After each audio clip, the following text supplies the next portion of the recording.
What's up, y'all? Welcome back to Fish the Moments. Today, I'm back at the pool to do some underwater bait testing. Today, I'm gonna be testing jig trailers. I have a ton of different trailers, as well as 3 different size jigs. I wanna see what trailers look best on what style of jig, if different weight jigs make the trailers act differently, and just kind of get a feel for what jig trailers you should be using based on what you see underwater. So let's get into it.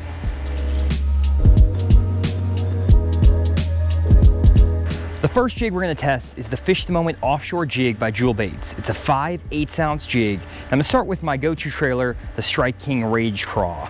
I'm not really that worried about the color combinations and stuff like that. We're just going with different types of trailers, so sorry if the color combinations are a little bit weird. Taking a look at the Strike King Rage Craw underwater, you can see that it has a very aggressive tail motion. Even if I move that jig just a few feet, the tails kick a lot, and they'll also move just slightly when that bait lands on the bottom and sits still, which is probably attracting some additional bites as well. This is my favorite jig trailer, to be honest, and I throw it all the time when the water temperatures are above 75 degrees and those fish are very aggressive. Next up, we have the Strike King Menace Grub. After watching the underwater footage of the Menace Grub, I was surprised at how much action this bait had, even on a short movement of the jig. I actually use the Menace Grub a lot when the water temperature is below 75 degrees because I thought it had a very subtle action. And while it does have less action than the Rage Craw, it still kicks a lot, especially on this heavy jig. And I actually think that it might have too much action when that water temperature gets into the colder temperatures in the, let's say, 50 to 40 degree range. So this is definitely a great trailer, I feel like, when that water temperature is above 60 degrees, and it might still work really well even when that water temperature is really hot. But there probably is a better trailer to use in colder water temperatures that has less action. So let's try to find that in these next few trailers. That's the Rage Craw and the Menace Grub down. Both these should have really good action because I'm throwing a pretty heavy jig head, 5/8 ounce. The heavier the jig head, the better the action on these trailers is going to be. It's gonna be interesting to see as I go to a lighter jig though, if they'll have the same actions they do on this heavy jig. Next up, we have the Strike King Baby Rage Craw. It's a little bit smaller trailer, but still should have some good action. Looking at the Baby Rage Craw underwater, you can see that its action is very different from the full-size Rage Craw. The legs don't flap nearly as much, and it also gives that football jig a lot more subtle and subdued profile. I actually really like the look of this bait, especially if I was going to be fishing in deep, clear water. The tails aren't going to drag as much water, which is going to cause that jig to fall faster, but it still has pretty good action. And if you're fishing for spotted bass or maybe smallmouth, this could be a really good trailer to maybe get a few extra bites in some super clear water. The next trailer we're going to try is a brush hog. I actually cut a little bit off the top and I kept the legs and the flappers on there. This is a pretty bulky trailer and a big profile. Let's see how it looks. Underwater, that full-size brush hog has a really big profile on the back of this football jig. One thing that surprised me when I looked at the footage is how slow the trailer fell to the bottom when that jig came to a stop. The small little grub tails, as well as the flappers, fall very slow back down to the bottom. And I feel like this could trigger a lot of inactive bass that might be staring and looking at that bait. This might just be because I'm throwing it on a football jig that has the stand-up head, and that's causing those tails to rise up or at least fall slower. But at the same time, the Rage Craw and the Menace Grub didn't have this action, and so this full-size brush hog is going to give you a different profile and a different resting fall rate when that jig is sitting on the bottom. Definitely a cool trailer. Let's check out the next one. I was really interested to see what the Berkley Chigger Craw looked like underwater on the back of this football jig. Unlike the Rage Craw and the Menace Grub that have those little tabs or flanges that stick off the tail that are supposed to catch water and cause the tails to move, the Chigger Craw legs are perfectly straight, and I thought this might cause them to have less action, but the way they're designed and the thickness of the plastic in the legs causes them to have quite a bit of action as you move that jig. They also have a lot of action when that bait is just sitting still, and those tails will actually stand up a little bit with that football jig, unlike the Menace Grub and the Rage Craw. This is definitely a lot more subtle action than both the other two trailers, and it also has a smaller profile than the Brush Hog. So it definitely gives those fish a different look, and it's a trailer that I need to experiment with when those fish get a little more lethargic and maybe stop eating the more aggressive trailers. So that's it for the trailers that I feel like will have a lot of action. Next up, we're going to go to the more subtle trailers, starting with the Zoom Super Chunk trailer. Of all the trailers I tested, I was the most surprised by the Zoom Big Salty Chunk. It has a very simple design, and I wasn't expecting a lot of action out of it, but when you rig it through the nose like this, it actually falls very naturally down to the bottom and slows down the fall of that jig. This makes it great for colder water and very lethargic fish. I know a lot of guys flip this trailer on the jig up shallow in cold water, but I definitely need to use this when that water temperature drops into the 50 and 40 degree range offshore on my football jigs. It has a supernatural action, it looks great, it has a big profile, which will really be a good big snack for those lethargic big bass offshore, and this is probably the #1 trailer I need to start using of all the ones I've tested that I've actually never used before. For the last test with this chunk, I rigged it by just putting the hook through the center of the bait. This time I'm actually going to thread this chunk onto the jig and see if it has a different action. Unfortunately, the Zoom Big Salty chunk did not look nearly as good when I threaded it onto the football jig. It kind of caused the jig to have a weird profile to it, and it also didn't have that much action. So if you're going to fish this trailer on the back of a football jig especially, you definitely want to nose hook it, and instead of threading it onto the jig, it's going to give it better action, it's going to slow down that fall rate, and it's definitely going to be a big player for me this winter, I have a feeling. Next up is a beaver style bait. This is the Strike King rodent. I cut off about a 1/4 inch off the top and then threaded on the hook. By far the most disappointing trailer that I tested was the beaver style trailer on the back of these jigs, especially the football jig. Really, the trailer didn't have that much action when the bait was falling or moving, and it also didn't have that nice resting action when that bait came to a stop. It just would go straight to the bottom, and all it really served to do was to give that bait a little bit bigger profile, but didn't really add to the action of that jig.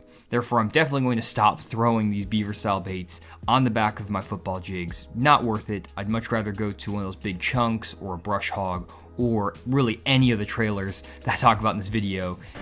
Next up, we just have a small little Craw trailer. It's kind of a classic jig trailer. It's like a salt craw. There's a lot of companies that make them, but it's just a kind of crawdad imitating trailer with these small pincers. The small salt craw or jewel craw is definitely the most subtle of all the trailers I tested. It doesn't have that much action, but it's not designed to have that much action. And actually, I feel like it looks pretty good on the back of this jig just because it gives it that small profile, and the fact that it has those dyed tails really make it pop from the jig itself. Now, I don't know if I would go to this trailer very often, but if I felt like those fish are super lethargic, super tough to catch, this might be a really good trailer to go to just for the fact that it's so subtle and so simple. Last up, I have a Cinco style worm that I cut 1 inch off of and threaded on the back of this jig. I was really interested to see what the stick bait would look like on the back of this football jig. For this test, I used a standard plastic stick bait with salt in it. And this meant that the bait didn't really have that much action as I was pulling it through the water, and it also didn't really stand up when I stopped the jig, it just fell straight to the bottom. In hindsight, I wish I would have tested one of the Z-Man stick baits, or like the Strike King Zeros that's made of the 3X material. Those stick baits float, and it might have stood up off the bottom on the back of that football jig. This is something I might need to revisit, so I'm not going to rule out stick baits in the back of a football jig yet. I may have just tested the wrong one, and I may do a full complete video on this to see what the best straight tail worms are in the back of these jigs, because I feel like there's a possibility that this could be really good. I just haven't found the right combination yet. Really quick guys, if you enjoy this video and want to support more content from Fish the Moment, one easy and free way to do that is by going to my website, fishthemoment.com, then going to the Support Fish the Moment tab at the top of the screen. This will take you to a page with a couple different ways to support my channel, and one of those is my Tackle Warehouse affiliate link. All you have to do is click on this link, it'll take you straight to Tackle Warehouse, and then if you check out on Tackle Warehouse using that link, I'll get a small percentage of the profits from any purchases you make.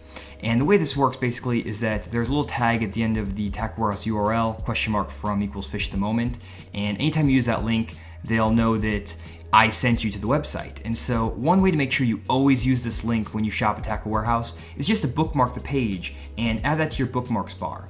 That way, anytime you go to Tackle Warehouse from that bookmark link, you'll be taken straight to Tackle Warehouse using my link, and I'll always get credit for all your purchases. So if you do like the content on my YouTube channel and want to support me further, this is a really easy and free way to do it, and I really appreciate you guys taking a few minutes to do that. That's it for the 5/8 ounce Fish at the Moment Offshore Jig by Jewel. Next up, I'm going to be switching over to a 7/16 ounce ball head finesse jig. This is the tactical HD finesse jig by Jewel Baits, and I'm going to try to see if these different trailers look better or worse on the lighter jig head.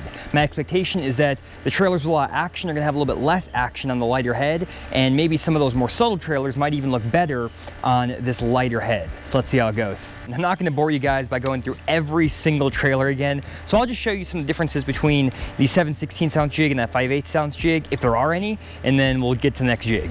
For the most part, there wasn't that much difference between the trailers on the back of the 5/8 ounce jig and the 7/16 ounce finesse jig. However, there were a few callouts. The first is that I really like the action of the Chigger Craw on the back of the 7/16 ounce finesse jig. It really seemed to slow down the fall of that jig and also cause it to glide more than any of the other trailers that I tested. I feel like this could make it a really good trailer if you were skipping that finesse jig under boat docks or fishing it around shallow cover. Honestly, of all the trailers that I tested with this finesse jig, that Chigger Craw looked the best. And that would probably be my go-to if I was going to be fishing that finesse jig with a trailer. The other trailer that again continued to surprise me was that Zoom Big Salty Chunk. Especially when you nose hook that chunk, it really slows down the fall of all these jigs, and it also has a great resting action. When that bait is just sitting on the bottom, that chunk will catch some of the waves and the movement of the water and really flap around and move that jig in a very unique way. I feel like I don't throw the Chigger Craw or that salty chunk enough. I've really focused on throwing the Rage Craw and the Menace Grub for the last 5 or 6 years, and I feel like I've been missing out on these different trailers because they give such a different and unique action than my standard trailers that I use. Really good stuff, and I'm very excited to take this to the lake and test this out. The last jig we're going to test is the 5/16 ounce AJ Finesse Jig by Jewel. This is the lightest jig we're testing, and I want to see if these really active trailers still move well on that light jig. I hear that from a lot of guys that if you don't throw a heavy jig, your trailers are going to have no action. I want to see if that's true or not, so let's test this out, starting with the Rage Craw. Once I switched over to the 5/16 ounce finesse jig, I really started to see some differences between the trailer actions from the lighter jigs to the heavier jigs, especially when I compared the 5/16 ounce jig to the 5/8 ounce jig.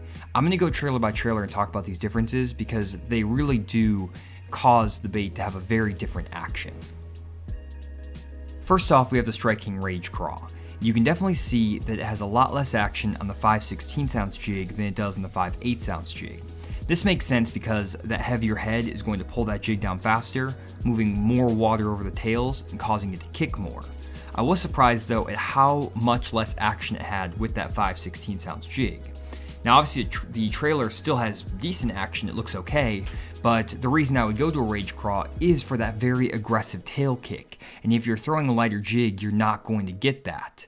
Therefore, if you want a very aggressive trailer on that lighter jig, you're going to have to go with a different style of trailer, or you're just going to have to upsize your jig weight to get more action out of that trailer.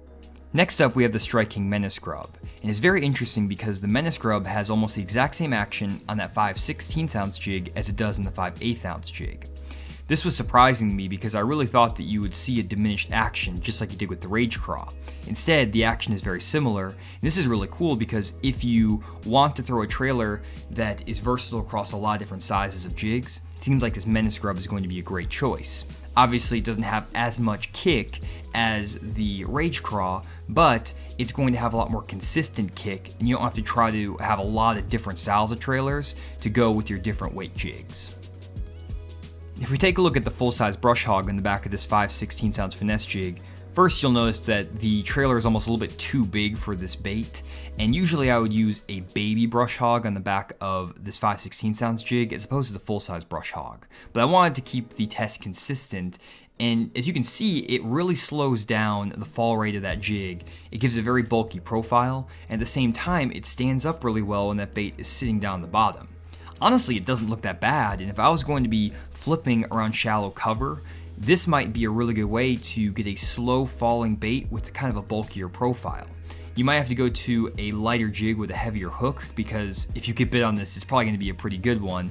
But I definitely can see the advantages of going to a lighter jig with that bigger brush hog, especially if you want a very slow fall rate and a lot of slow moving action when that bait's sitting still. Looking at the Berkley Chigger Craw again, you can notice that with this lighter jig, the gliding action that trailer produces is accentuated.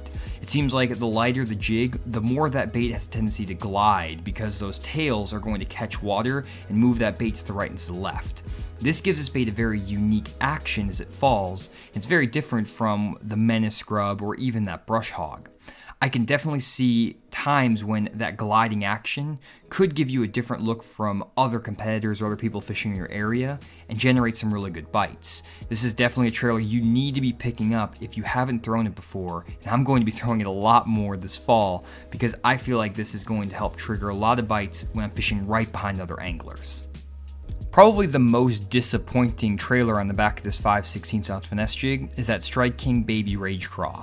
If you look at this bait as it's falling on the back of this 5/16 ounce jig, it has pretty much no action. It does have action when you actually pull that jig forward, but when the jig's falling, those tails hardly kick at all. This is definitely a challenge when you're designing a soft plastic trailer. The lighter the jig, the less water is going to pull over those tails, and therefore the less action that trailer is going to have. I was a little bit surprised that this smaller craw that's designed for these smaller jigs didn't have more action than it did, but just goes to show that maybe not every single trailer is going to work on every jig. Honestly, I prefer the look of the Menace Grub on the back of this 5/16 ounce jig than the Baby Rage Craw, and that's what I would go with if you wanted to have a trailer with quite a bit of action, but still have a compact profile. Next, we have the Zoom Big Salty Chunk. My commentary is going to basically be the same for this 5/16 ounce jig. It slows the fall rate, makes it look really good when it's just sitting there on the bottom, has a lot of natural movement. Honestly, I am the most surprised by this trailer right here, and I'm going to go pick up a bunch more and start throwing them because it just looks awesome underwater. I actually used to be sponsored by Strike King, and that's why I'm using a lot of Strike King trailers, because I use them my whole life. And because of that, I never really branched out into other types of trailers and other brands. I'm no longer sponsored by Strike King and can use any plastic brand I want, and now that I'm looking at all these different trailers, there's a lot more I need to learn. Obviously, I didn't test every single trailer on the market in this video either, so I definitely want to hear your suggestions on trailers that you want me to check out in a future video. Now I'm actually going to make a follow-up to this video with even more trailer options to see what I've been missing all these years and what the best trailer combinations and jig combinations are to put more fish in the boat. Well guys, that's it for this video. I think we got some really interesting results from this pool test, and hopefully you learned something about which jig trailers to use and also different weights on your jigs to use with each trailer. If you enjoyed, leave a like down below, leave a comment if you found anything really interesting or something that you learned, and other than that, see you all in the next video.